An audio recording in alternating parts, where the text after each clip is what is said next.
2022 সালে boycott Chinese product campaign নামে ভারতের চীনা পণ্য বয়কটে ডাক দেওয়া হয়, কিন্তু মাত্র 3-4 মাস পরে গিয়ে সেই ক্যাম্পেইন মুখ থুবড়ে পড়ে। বাংলাদেশেও 2024 সালের জানুয়ারি মাসে বয়কট ইন্ডিয়ান প্রোডাক্ট ক্যাম্পেইন নামে একটা ক্যাম্পেইন শুরু হয়। যদিও দুই দেশের ক্যাম্পেইনের লক্ষ্য উদ্দেশ্য ভিন্ন। ভারত চায়না পণ্য বর্জনে ডাক দেওয়ার কারণ হলো চায়নার সাথে ভারতের সেনাবাহিনীর একটা ক্ল্যাশে ভারতের 20 জন সেনা মারা যায় এবং 76 জন সেনা ইনজুর্ড হয়। এই ইস্যু ধরে ইন্ডিয়ান গভর্নমেন্ট থেকে শুরু করে ভারতের সর্বস্তরের জনগণ বয়কট চাইনিজ প্রোডাক্ট ক্যাম্পেইন করে। কিন্তু বাংলাদেশে বয়কট ইন্ডিয়ান প্রোডাক্ট ক্যাম্পেইনের কারণ হিসেবে দেখানো হচ্ছে বাংলাদেশের অভ্যন্তরীণ রাজনীতিতে ভারতের হস্তক্ষেপ। সহজ কথা বললে বাংলাদেশের মানুষের গণতান্ত্রিক অধিকার ভোটাধিকার হরণের জন্য ভারতকে দায়ী করা হচ্ছে এবং এখান থেকে ভারতের ভূমিকা উল্লেখ করে বয়কট ইন্ডিয়ান প্রোডাক্ট ক্যাম্পেইনে ডাক দেওয়া হয়। ক্যাম্পেইন রান করা অ্যাক্টিভিস্ট এবং পলিটিক্যাল বিশ্লেষকরা মনে করে যে এই ক্যাম্পেইন রান করার মানে হচ্ছে ভারতকে একটা মেসেজ দেওয়া যে আমাদের দেশের অভ্যন্তরীণ রাজনীতিতে আমরা তোমাদের হস্তক্ষেপ পছন্দ করছি না। বয়কট ইন্ডিয়ান প্রোডাক্ট ক্যাম্পেইন কতটা সফল তা নির্ধারণ করার জন্য আমাদের আগে দেখতে হবে এই ক্যাম্পেইনের সাথে দেশের সাধারণ মানুষ কতটা সম্পৃক্ত হয়েছে। এই ক্যাম্পেইন রান হওয়ার পর খুব একটা সাড়া না পেলেও মাত্র 15 থেকে 20 দিনের মাথায় এই ক্যাম্পেইন নিয়ে দেশের জনগণের অভূতপূর্ব সাড়া এবং প্রচারণার কারণে দেশের মেইনস্ট্রিম মিডিয়া ইগনোর করলেও boycott Indian product campaign social মিডিয়াতে ট্রেন্ডে চলে আসে। ফলশ্রুতিতে টকশোতে আলোচনা হয়, ইন্ডিয়ান সাংবাদিক ও নিউজ পেপারস গুলা নিউজ করে, মার্কিন স্টেট ডিপার্টমেন্টে কথা হয়, চাইনিজ পেপারস এন্ড থিঙ্ক ট্যাঙ্কে লেখালেখি হয়, ভারতের পররাষ্ট্রমন্ত্রী এই ক্যাম্পেইন নিয়ে কথা বলে। বাংলাদেশের সবচেয়ে বড় বিরোধী দলের senior joint secretary Ruhul Kabir Rizvi নিজের গায়ের চাদর পুড়িয়ে দিয়ে এই ক্যাম্পেইনকে সমর্থন করে। সরকারি দলের সাধারণ সম্পাদকও এই ক্যাম্পেইন নিয়ে কথা বলতে হয়, এমনকি স্বয়ং প্রধানমন্ত্রী পর্যন্ত একরকম মিডিয়াতে এসে এই ক্যাম্পেইন নিয়ে ক্ষোভ ঝাড়ে। যে নেতারা এখন বলছেন ভারতীয় পণ্য বর্জন করেন, তাদের বউদের কয়খানা ভারতীয় শাড়ি আছে? তাহলে বউদের কাছ থেকে সেই শাড়িগুলি এনে কেন পুড়িয়ে দিচ্ছে না?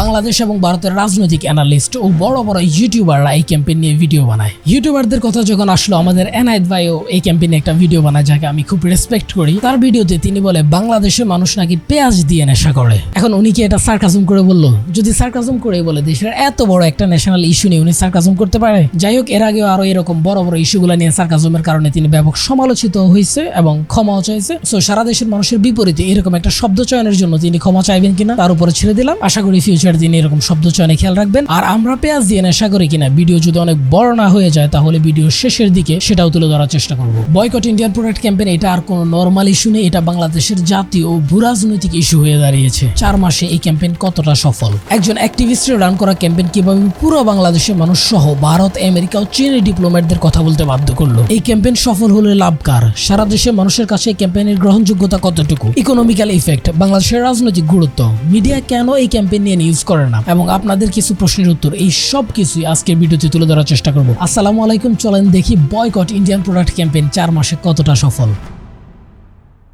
মূল ভিডিওতে যাওয়ার আগে আপনাদের থেকে 1 মিনিট এক্সট্রা চেয়ে নিচ্ছি, কারণ হচ্ছে আমাদের চ্যানেলে প্রায় 10,000 সাবস্ক্রাইবার হয়ে গেছে। এই জন্য আপনাদেরকে অসংখ্য ধন্যবাদ এবং কৃতজ্ঞতা। আমার এই টি শার্টটা দেখতেছেন, এটা নিয়ে অনেকে কমেন্ট করতেছে বা এটা কিভাবে কোথায় পাবো। এটা বেসিক্যালি কোথাও পাবেন না, এটা হচ্ছে কাস্টম করে বানানো। কিন্তু যেহেতু আমার চ্যানেলে 10,000 সাবস্ক্রাইবার হয়ে গেছে, সেই 10,000 সাবস্ক্রাইবার উপলক্ষে আমি চিন্তা করছি কয়েকটা টি শার্ট গিভওয়ে করা দেওয়া যেতে পারে। গিভওয়ে করার জন্য অনেকে অনেক রকম নিয়ম কানুন দিয়ে থাকে, যেমন পোস্ট করতে হবে, হ্যাশট্যাগ দিয়ে পোস্ট করতে হবে, পোস্ট শেয়ার করতে হবে, কমেন্ট করতে হবে, 3 জন ফ্রেন্ডকে মেনশন করতে হবে, লাইক করতে হবে, সাবস্ক্রাইব করতে হবে, আরো কত কি। যেহেতু আমার এখান থেকে বেনিফিটেড হওয়ার কোনো টার্গেট নাই, আমার উদ্দেশ্য হচ্ছে আপনাদেরকে টি শার্ট গিভওয়ে করা, সেজন্য আমি এরকম কোনো শর্তই রাখি নাই। আপনাকে হচ্ছে পোস্ট করতে হবে না, আপনাকে হচ্ছে পোস্ট শেয়ার করতে হবে না, 3 জন ফ্রেন্ডকে মেনশনও দিতে হবে না, ভিডিওতে লাইকও করতে হবে না, এমনকি সাবস্ক্রাইবও করতে হবে না। আমি আমার কোনো ভিডিওতে চ্যানেল সাবস্ক্রাইব করতে বলি নাই, বলা ছাড়াই আপনারা এত মানুষ সাবস্ক্রাইব করছেন, এর জন্য অসংখ্য ধন্যবাদ। বাট যেটা করতে হবে, আপনাকে একটা কমেন্ট করতে হবে। সেই কমেন্ট যারা করবে তাদের মধ্যে কয়েকজনকে লটারির মাধ্যমে সিলেক্ট করে আমি হচ্ছে গিভওয়ে করে দেবো। এই গিভওয়ের ফলাফল প্রকাশ করার জন্য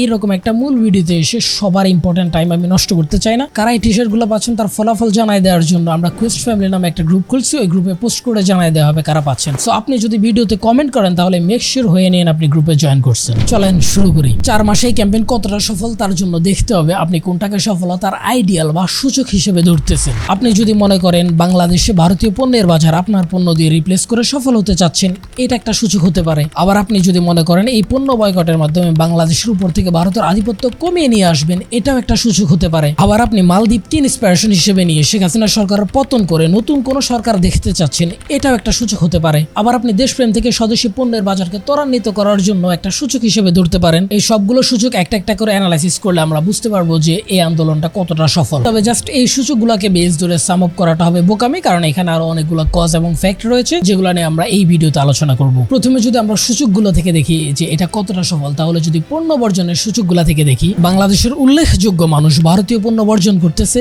সুপার শপগুলোতে ইন্ডিয়ান প্রোডাক্টের ডিসকাউন্ট চলতেছে। দেশের বড় একটা সংখ্যা ভারতীয় পণ্য বর্জন করতেছে, এমনকি পণ্য বর্জনের জন্য প্রচার করতেছে। আবার এটাও আপনি অস্বীকার করতে পারবেন না যে দেশের আরো একটা অ্যামাউন্ট অফ পিপল কিন্তু ভারতীয় পণ্য বর্জন করতেছে না। ভারতীয় নিত্য প্রয়োজনীয় পণ্য বয়কট করে আমরা ভারতের কত বড় ক্ষতি করতে পারবো, তার জন্য আমাদের দেখা উচিত ভারত এবং বাংলাদেশের ডেইলি গুডসে বাইলেটারাল বিজনেস কত। ভারতীয় পণ্য বয়কটের এই ক্যাম্পেইনে আমরা সফল হতে পারবো কিনা তা গেস করার জন্য আমাদের আগে দেখা জরুরি যে ভারত চাইনিজ প্রোডাক্ট বয়কট ক্যাম্পেইনে কেন সফল হতে পারে নাই। 2022 সালে সীমান্তে ভারত চীন ক্ল্যাশে ভারতের সেনা নিহতের রেশ ধরে ভারতের চায়না পণ্য বয়কট, এমনকি ভারতীয় ট্রেড অ্যাসোসিয়েশনও 3000 চায়না পণ্য বয়কট করে এবং অনেকগুলো চায়না পণ্যে অতিরিক্ত শুল্ক যোগ করা হয় যাতে করে চায়না পণ্যের আমদানি কম হয়। ভারতীয় পাওয়ার থাকা এমপি মন্ত্রীরাও এই ক্যাম্পেইন প্রচার করে। ভারতের স্বয়ং প্রধানমন্ত্রী এমনকি প্রায় সকল পার্লামেন্টস মেম্বার এবং ভারতের জনতা এক হওয়ার পরও এই আন্দোলন সফলতার মুখ দেখেনি। তার অন্যতম কারণ হলো ভারত চায়না বাইলেটারাল বিজনেসে বৈষম্য। এবার যদি আপনি আমাদের দেশের দিকে তাকান, আমাদের দেশের গভর্নমেন্ট কিন্তু বয়কট ইন্ডিয়ান প্রোডাক্ট ক্যাম্পেইনের পক্ষে না। এটা তাদের বিভিন্ন সময়ের দেয়া বিবৃতি এবং ভাষণগুলা থেকে ক্লিয়ার। এমনকি অনেককে ইন্ডিয়ার পক্ষে সাফাই গাইতেও দেখা গেছে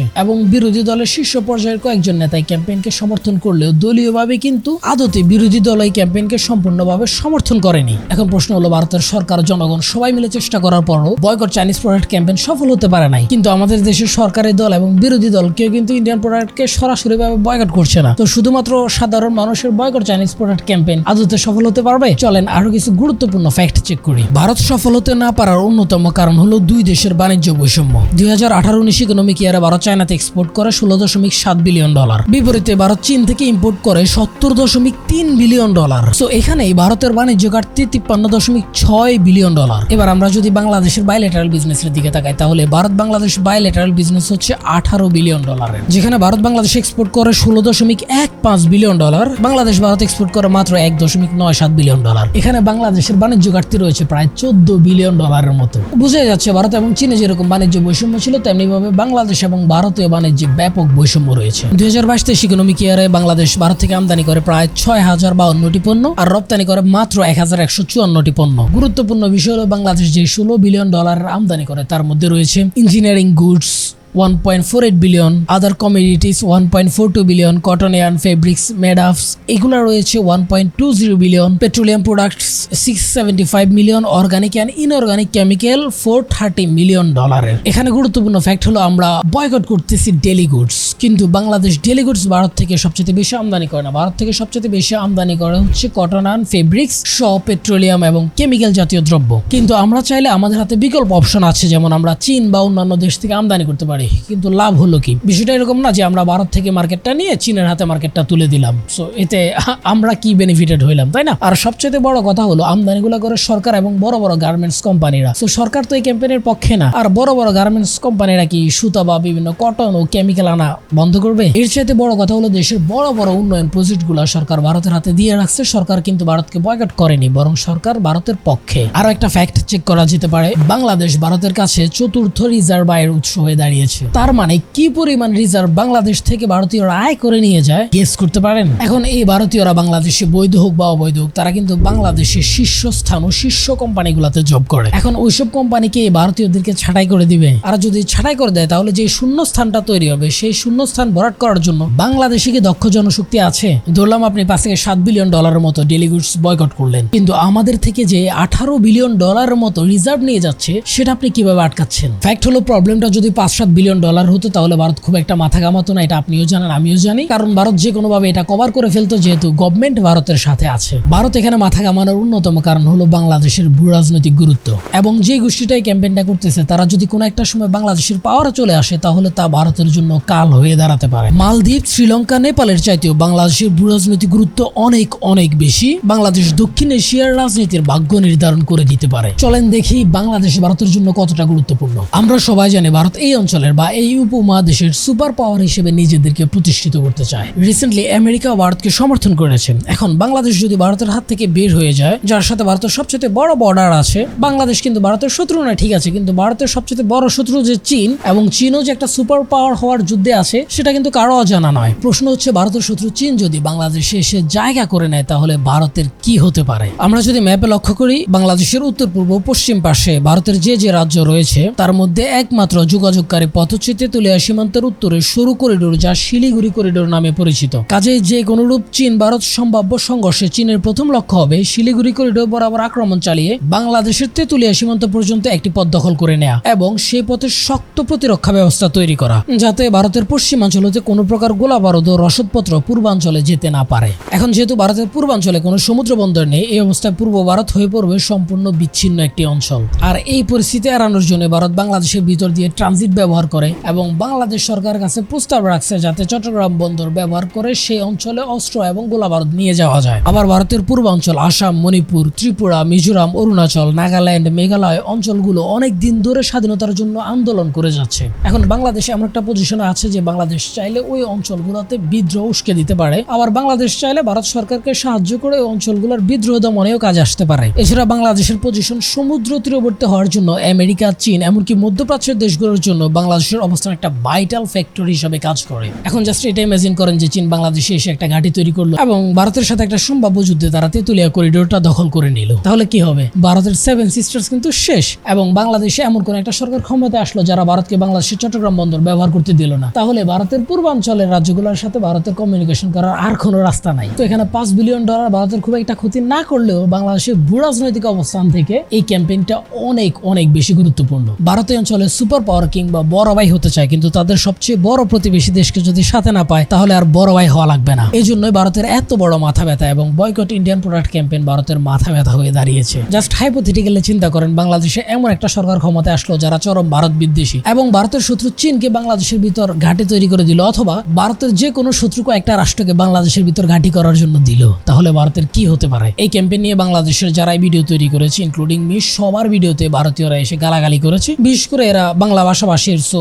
ধরে নিতে পারে পশ্চিমবঙ্গের মানুষরা, তাদের ভাষ্যমতে বাঙালিরা নিমুখ হারাম, হাবিজাবি আর কত কিছু। আপনাদের 20 জন সেনা হত্যা করার জন্য যদি আপনারা বয়কট চাইনিজ প্রোডাক্ট ক্যাম্পেইন করতে পারেন, তাহলে আমাদের 5000 নিরীহ নিরস্ত্র বাঙালিকে হত্যা করার জন্য আমরা বয়কট ইন্ডিয়ান প্রোডাক্ট ক্যাম্পেইন করতে পারি না? রাজনৈতিক আগ্রাসনের কথা বাদই দিলাম, আপনাদের 20 জন সেনা মানুষ আর আমাদের 5000 বাঙালি কি গরু ছাগল মনে হয় আপনাদের কাছে? আমাদের কিশোরী ফেলানির কি দোষ ছিল? এখনো প্রতি মাসে 2-3 জন করে সীমান্তে বাঙালিদেরকে হত্যা করে যাচ্ছে আপনাদের বিএসএফ। বাংলাদেশের উপর ভারতের সর্বত্র আগ্রাসনের পরও আমরা কথা বলতে পারবো না? আমরা ভারতীয়দের কাছে নমনম করতে হবে? আপনারা আত্মনির্ভর ভারতের স্বপ্ন দেখতে পারেন আর আমরা স্বনির্ভর বাংলাদেশের স্বপ্ন দেখতে পারবো না? মনে রাখবেন, আমরা বীরের জাতি, জীবন দিতে পারি কিন্তু মাথা নোয়াই না। আমাদের পূর্বপুরুষরা পাকিস্তানকে আমাদের মাটি থেকে যেভাবে হটিয়েছে, প্রয়োজনে আমরা কিংবা আমাদের পরবর্তী প্রজন্ম ভারতকে সেম ভাবে বাংলাদেশের মাটি থেকে হটাবে। আর কলকাতার ভাইদের উদ্দেশ্যে, ভারতের সাধারণ মানুষের সাথে আমাদের কোনো বৈরিতা নেই, আমরা তাদেরকে শত্রু মনে করি না, বরঞ্চ আমরা কলকাতার মানুষদেরকে আমাদের বন্ধুই মনে করি। সো আপনাদের সাথে আমাদের কোনো বিরোধ নেই, আমাদের বিরোধ হচ্ছে নরেন্দ্র মোদীর বাংলাদেশের উপর আগ্রাসন এবং সন্ত্রাসী কর্মকাণ্ডের উপর। আপনারা বাংলাদেশের জিডিপিও দেখেন, পশ্চিমবঙ্গের জিডিপিও দেখেন,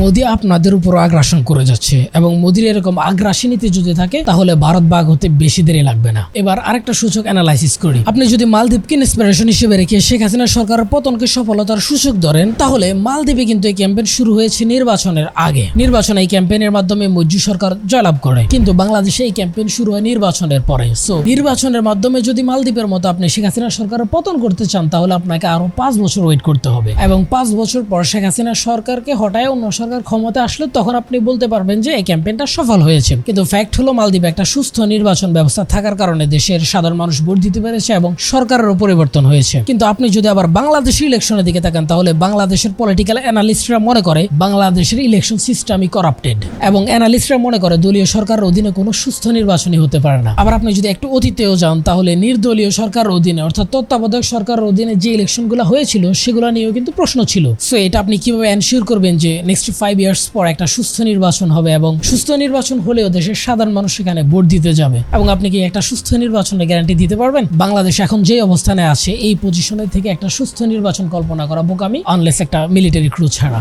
সবচাইতে গুরুত্বপূর্ণ ফ্যাক্ট হলো, মালদ্বীপে কিন্তু এই ক্যাম্পেইনটা বিরোধী দল শুরু করে এবং এই ক্যাম্পেইনের মাধ্যমে তারা ক্ষমতায় আসে, কিন্তু বাংলাদেশে এই ক্যাম্পেইন কোনো বিরোধী দল শুরু করেনি এবং অফিসিয়ালিও বিরোধী দল এই ক্যাম্পেইনের সাথে সংযুক্ত হয় নাই। এই ক্যাম্পেইনটা রান করছে একজন অ্যাক্টিভিস্ট, তাও দেশের বাইরে থেকে। সো আপনি যদি এইটা চিন্তা করে এই ক্যাম্পেইন করেন যে এই ক্যাম্পেইনের মাধ্যমে আপনি শেখ হাসিনা সরকার পতন করতে পারবেন, তাহলে আমি মনে করবো আপনার এই ক্যাম্পেইন করার দরকার নাই। কিন্তু আপনি যদি ক্ষমতায় যেতে চান তাহলে কিভাবে শেখ হাসিনা সরকারকে সরাতে পারবেন, তার জন্য আপনাকে ভারতকে কনভিন্স করতে হবে যে শেখ হাসিনা সরকার ভারতকে যা দিয়েছে আপনি ভারতকে তার চাইতে শতগুণ বেশি দিবেন। সো ভারতের কাছে এটা প্রমাণ করতে হবে যে আওয়ামী লীগ যতটা না ভারতকে ভালোবাসে তার চাইতে শতগুণ বেশি আপনারা ভালোবাসেন। আর ভারতকে বিশ্বাস করানোর জন্য প্রয়োজনে দেশ বিরোধী কাজ করে ভারতের স্বার্থ রক্ষা করতে হবে। কিন্তু অতীত ইতিহাস বলে বিএনপির সাথে ভারতের সম্পর্ক কখনোই ভালো ছিল না, বিএনপির নেতৃত্ব কখনোই ভারত বান্ধব ছিল না, এমনকি ভারতীয়রাও বিএনপিকে কখনো বিশ্বাস করেনি। আর বিএনপিও ক্ষমতায় যাওয়ার জন্য দেশ বিরোধী কোনো কাজ করবে কিনা সেটাও দেখার বিষয়। আরেকটা সুযোগ আপনি বলতে পারেন আমি দেশপ্রেম থেকে ভারতীয় পণ্য বয়কট করতেছি, ভারতীয় পণ্য রিপ্লেস করে দেশি পণ্যের বাজার তৈরি করার জন্য, দেশীয় উদ্যোক্তাদেরকে উৎসাহিত করার জন্য